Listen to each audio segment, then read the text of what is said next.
from New York, the world's most famous detective, Sherlock Holmes.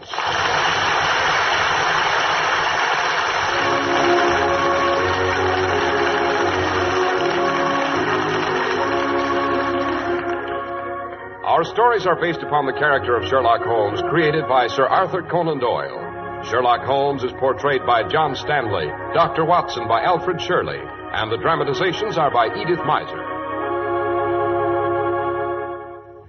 Good evening, Mr. Harris. Good evening. Good evening, Doctor. Good heavens, what's all that pile of envelopes you've got there? That, Dr. Watson, believe it or not, is fan mail. You don't say. You mean some of our listeners have really bothered to write to us about these little reminiscences of mine? Why, they have indeed, Doctor. What's more, most of our listeners seem to have a favorite Sherlock Holmes adventure they'd like to have you tell. You don't say. Well, you know, Mr. Harris, I always aim to please. Any suggestions for tonight's story? Hundreds, Doctor, hundreds, literally. And offhand, I'd say the most frequent request in this week's mail is for a story called The Copper Beeches. The Adventure of the Copper Beeches. Well, as a matter of fact, that's always been one of my favorites, Mr. Harris, probably because of the curious secret we discovered in the attic. And may I say here, I'm always happy to get fan mail. And speaking of fan mail, Mr. Harris, that's something you're interested in, too. From another angle, of course. How about it? Quite right, Dr. Watson.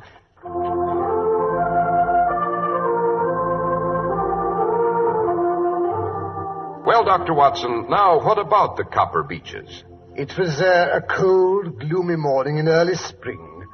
We were sitting on either side of a cheery fire in our rooms in Baker Street. Holmes had been silent and moody all morning, smoking his long cherrywood pipe, which usually displaced his favorite clay when he was in a disputatious mood. Altogether, he was in no sweet temper. Matches, where are the matches? Look at that confounded fog. What happens to all the matches in this house, I'd like to know? Oh, my dear Holmes, why not use the tongs and a live coal if you want to relight your pipe? I burned myself. For heaven's sake, Holmes, stop spluttering. I say something's annoying you. Why don't you get it off your chest? It's that latest book of yours. Sensationalism, Watson, rank sensationalism. You're always placing the emphasis on the crime. Crime is common. Logic is rare. You should stress the logic. You've degraded what should have been a course of lectures into a series of tales. Now, really, Holmes, that's not logical. You're always complaining that crime is falling off. You say there are no first-class criminals left. Quite. And therefore, if you depend on the crime to hold your readers, you'll soon be a back number. Criminals. They've lost all their enterprise and originality. My practice seems to be degenerating into an agency for recovering lost lead pencils and giving good advice to young ladies from boarding school. Advice to the lovelord, eh? Well, look at this. This note. It came in the Morning Post.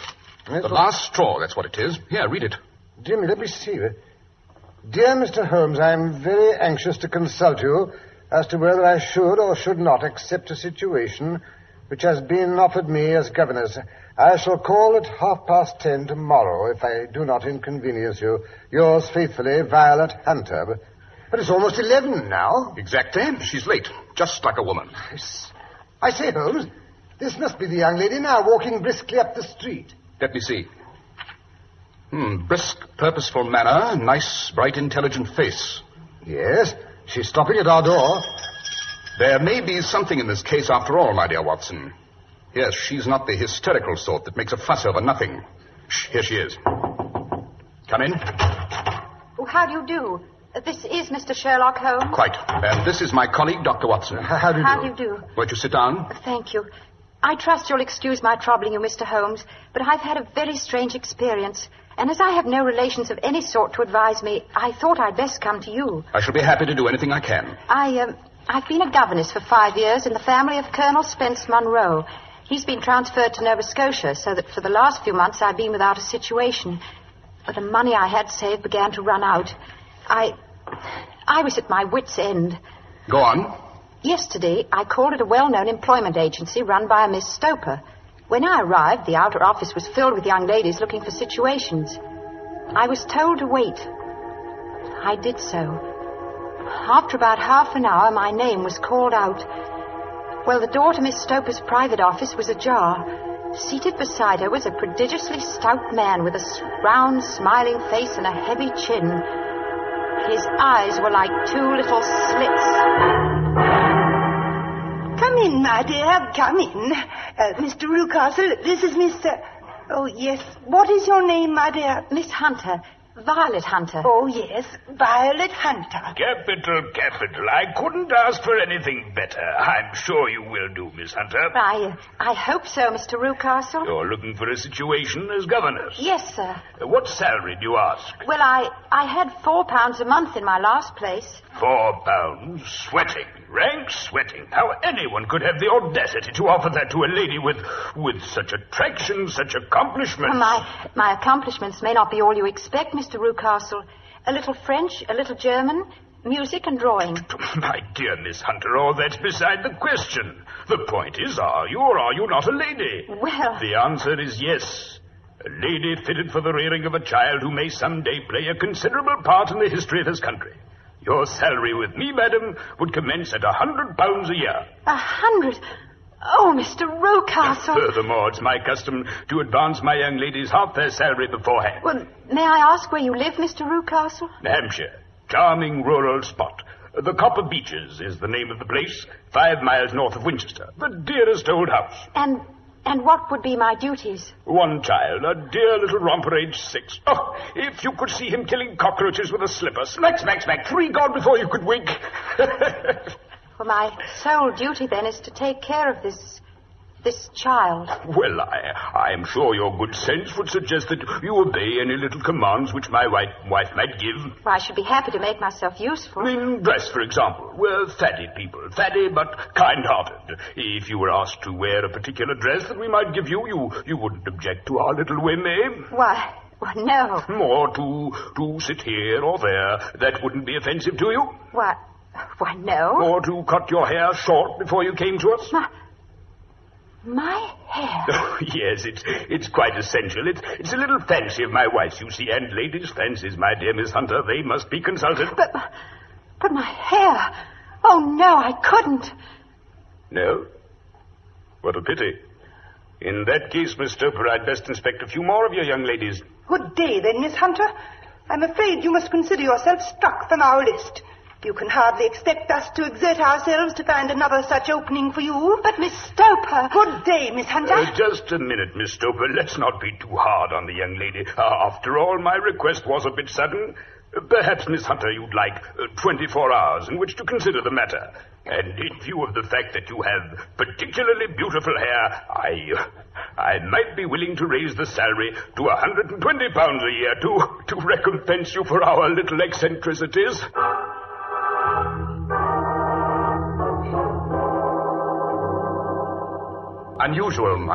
Very unusual, my dear Miss Hunter.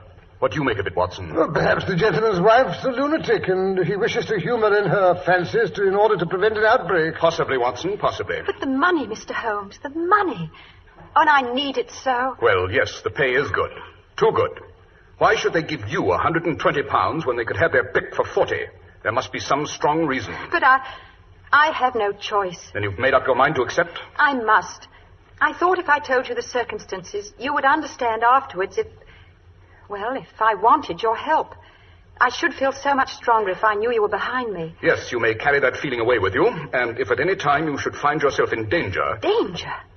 But what danger could there be? My dear Miss Hunter, it would cease to be a danger if we could define it. But remember, at any time, day or night, just telegraph and I'll come to your help. Oh, thank you, Mr. Holmes. Thank you.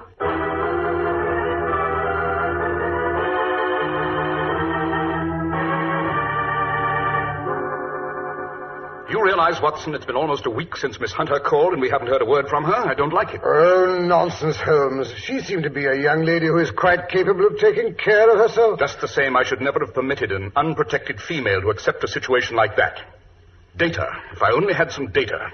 Can't make bricks without straw. Well, at any rate, nothing very dreadful can happen out in the open country like that. That is where you're wrong, Watson. It's my experience that the vilest alleys in London do not present a more dreadful record of sin than does the smiling and beautiful countryside. Holmes, you give me the creeps. The pressure of public opinion is greatest in the towns. There's no lane so vile that the scream of a tortured child or the flood of a drunkard's blow does not beget sympathy and assistance from the neighbors. But the countryside, my dear Watson, filled with its lonely houses, Think of the hellish cruelty, the hidden wickedness. Had our young friend gone to live in Winchester, I should not have this fear for her safety. It's the 5 miles of country which make the danger. See what that is, Watson. Yes. Thank you, Mrs. Hudson. It's a telegram for you, Holmes. Give it to me. It's from Miss Hunter. Well, what does she say? Come at once. We'll meet you at the Black Swan Hotel, Winchester, at 3 this afternoon. And at my wit's end, don't fail me. What do you suppose has happened? Hurry, Watson. We have no time to lose. There's a train from Waterloo Station in half an hour. If only we get to her in time.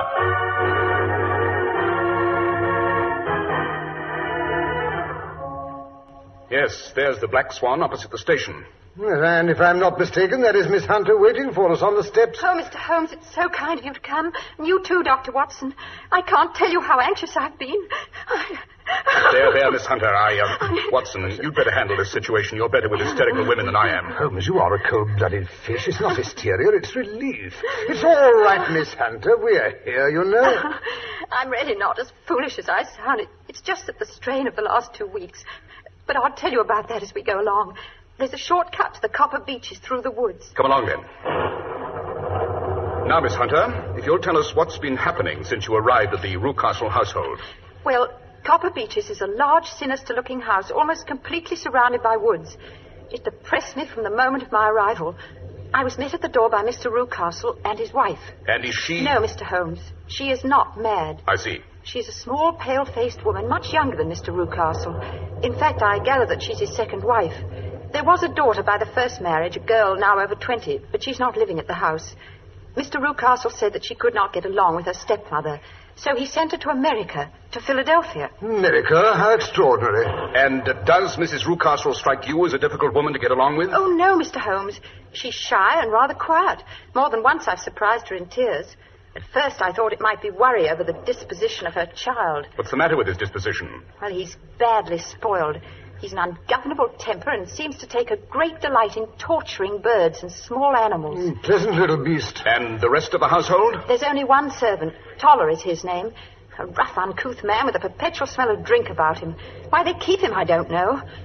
Except perhaps because he's the only one who can manage Carlo. Carlo? Carlo is a huge, underfed mastiff that's kept chained in the stables during the day.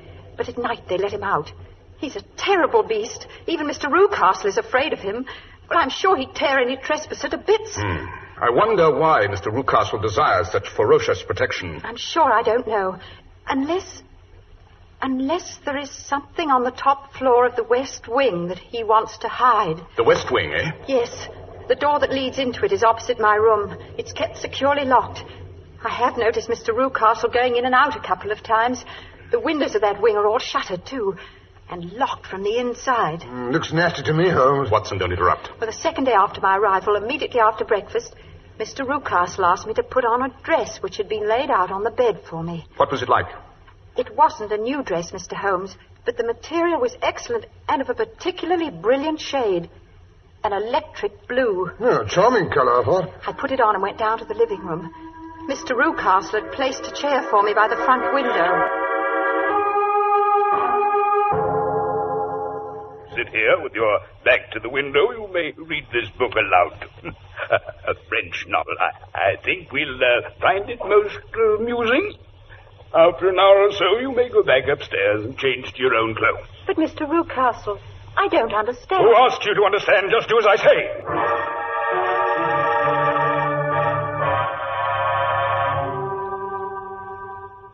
Strange.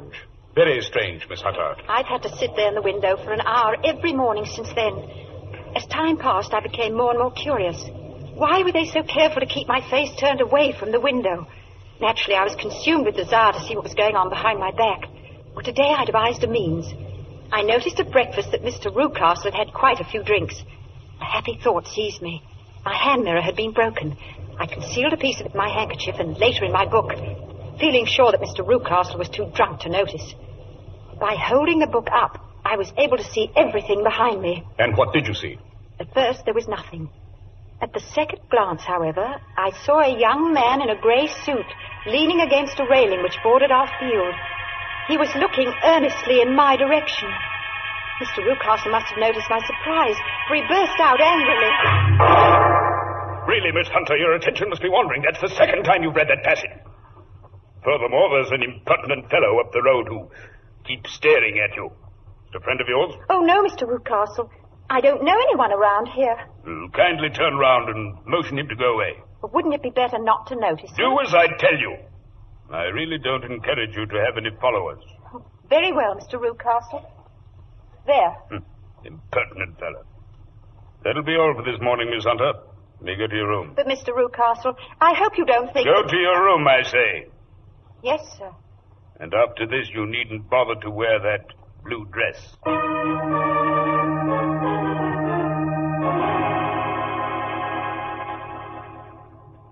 I did as I was told, Mr. Holmes. But on the way upstairs, I noticed that the door to the west wing had the key still in the lock. Rucastle must have been drunk to forget that, eh, Holmes? Quiet, Watson. I'll admit my curiosity was greater than my sense of caution. I opened the door and mounted the stairs to the attic. In the hall at the top of the house, I found 3 doors. The middle one barred with the end of an old iron bedstead. Good Lord. It was terribly spooky up there. Once something brushed against my face. Oh, what was that? Oh, there must have been a bat. Oh, dear. Is there anyone in there?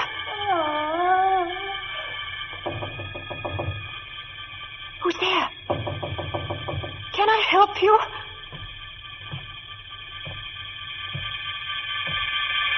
So, it was you then.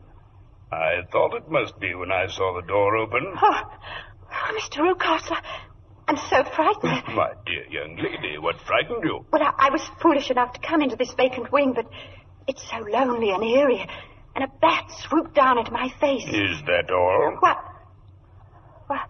What else could there be? Why do you suppose I keep that door locked? Well, I'm sure I don't know. It's to keep people out who have no business there, you see. Well, I'm sure if I'd known... Well, you know now, my dear young lady. And if you ever put your foot over that threshold again, I'll throw you to the mastiff.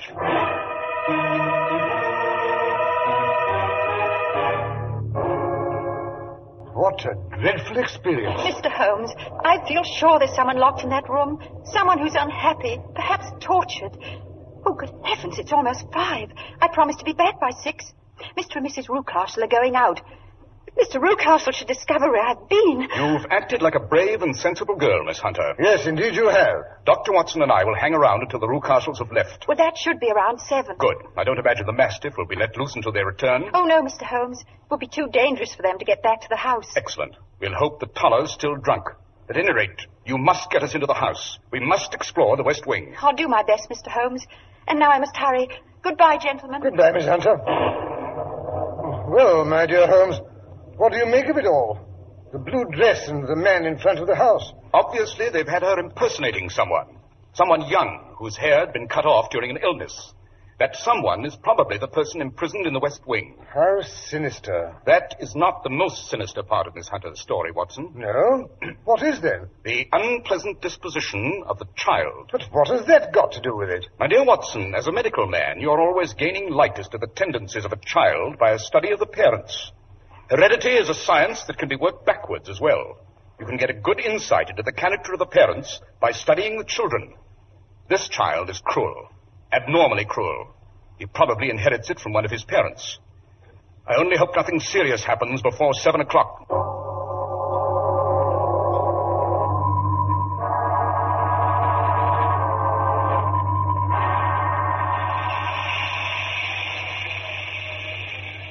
Gracious, what a night. The first thunderstorm of the season. Say, listen to that dog. He has an ugly temper. Look at the copper beeches swaying in the wind.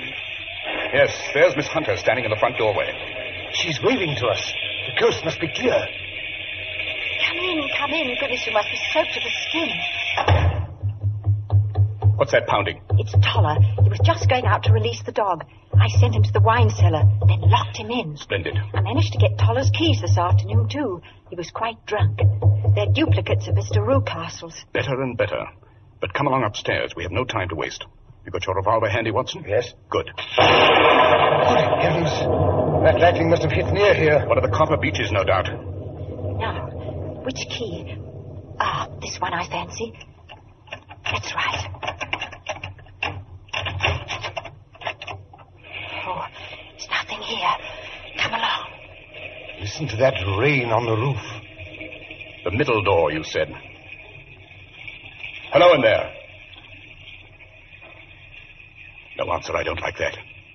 Watson, help me remove this bedstead. Right. That's right. It's tied at one end. Cut the rope. That's it. The door's locked. We must break it in then. Come on. 1, 2, 3. Hello. There's no one here. That villain Rucastle must have made away with his prisoner. Perhaps you're right. She's probably been carried off. But how? Through the skylight. It's still open. Shove that table over here. All right. What are you going to do? Stand on it, of course. Yes. 2 pairs of footprints. There's a ladder resting against the eaves. So that's how he did it. But that's not possible. The ladder wasn't there when the Rucastles went away. Then he must have come back. A dangerous and clever man. Listen. Listen. Yes, I think I hear his footsteps on the stairs.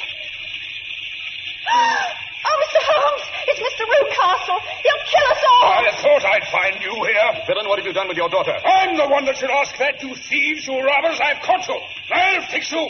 Carlo! Carlo! He's gone for the dog! We'll be torn to shreds! Quick, Watson, we must close the front door. Let me out! Let me out! Mr. Rucastle has loosed the dog! He'll kill him! He's killing Mr. Rucastle! Quick, quick, or it'll be too late! It's Connor. Here are the keys, Miss Hunter. Let him out. All right.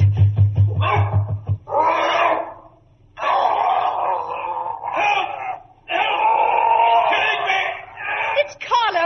He's got Rucastle by the throat. Quick, Watson, give me your revolver. Careful you don't hit the man by mistake. Shut up and stand back, Watson. Oh, Mr. Holmes. Oh, thank heavens you've done it. You've killed Carlo. Oh, I thought it was too late. Oh, it's too horrible. I think I feel... No, Miss Hunter. You're out of danger. Just you go upstairs and pack your bag. Dr. Watson and I are going to take you back to town with us on the 9 o'clock train. Now, Watson, suppose you see if there's anything you can do for that villain Rucastle. He's not worth saving, but I suppose your conscience won't rest unless you have a try at it.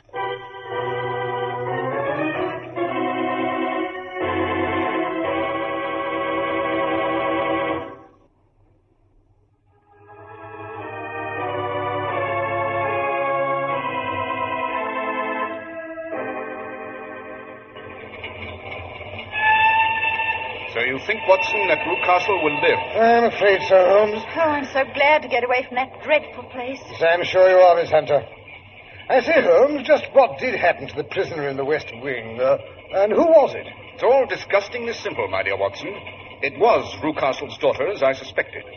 It seems that she'd inherited some money from her mother.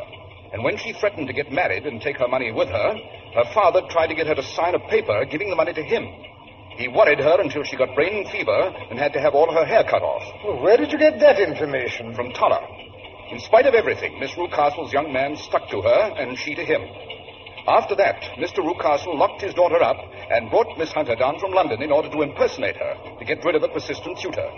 This young gentleman, however, was a persevering chap. Oh, good for him. Having greased Toller's palm very thoroughly, he learned the true state of affairs. And with the help of Toller and a long stepladder, he rescued his fiancée. It's really quite romantic, isn't it, Holmes? You and your romance, Watson. You're a regular old woman. Well, I'm glad we were able to help the poor thing, but I wouldn't go back to that house again, not for twice the salary. Oh, that reminds me, Miss Hunter. I was talking to a friend of mine about you the other day. She has a private school in Walsall. I believe she said she had an opening for you. Oh, Mr. Holmes, you're not a cold-blooded fish at all. You're a darling. Now, my dear, it's quite inconsequential. Really, you know... Well, do I say... Oh, shut up, Watson.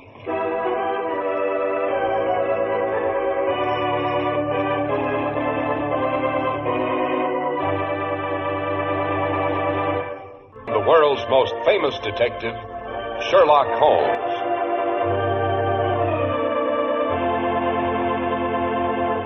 Sherlock Holmes is produced and directed by Basil Lochran, with special music by Albert Berman.